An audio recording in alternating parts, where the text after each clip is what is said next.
Hi there, hope you're having a pleasant day wherever you may be. I'm at a place where star-spangled banners and ravens collide. I'm at the Westminster Burial Ground in Baltimore, Maryland.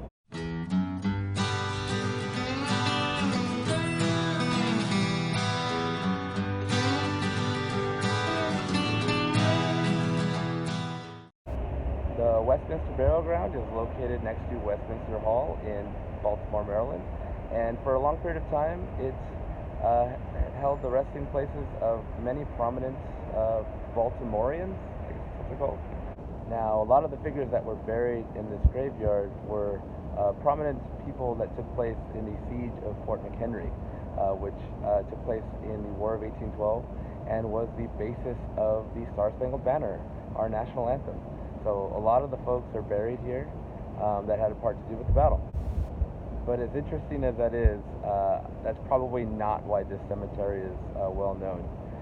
This happens to be the final resting place of the adopted son of Baltimore, Edgar Allan Poe.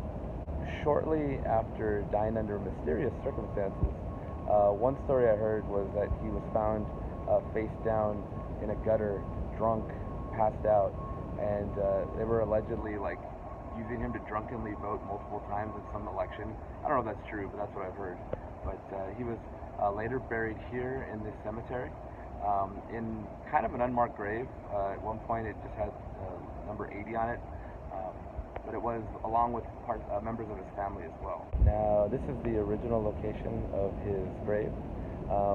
So a more recent marker has been put on here that marks the years that he was buried here, and includes a line from his most famous poem, The Raven. Eventually his remains were moved to a different part of the cemetery, along with his wife, who also happened to be his cousin, and his mother-in-law, underneath a much more prominent statue thing to commemorate him. By this time he was much more prominent than he was when he was first buried. It was a much more befitting site for Baltimore's adopted son.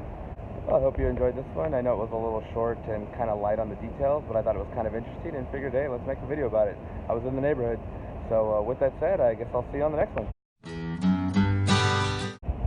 Being Baltimore's adopted son, they really take pride in him. As a matter of fact, they named their football team after his most famous poem. Bet you didn't realize that. Bet you didn't wonder why they called themselves the Ravens, huh?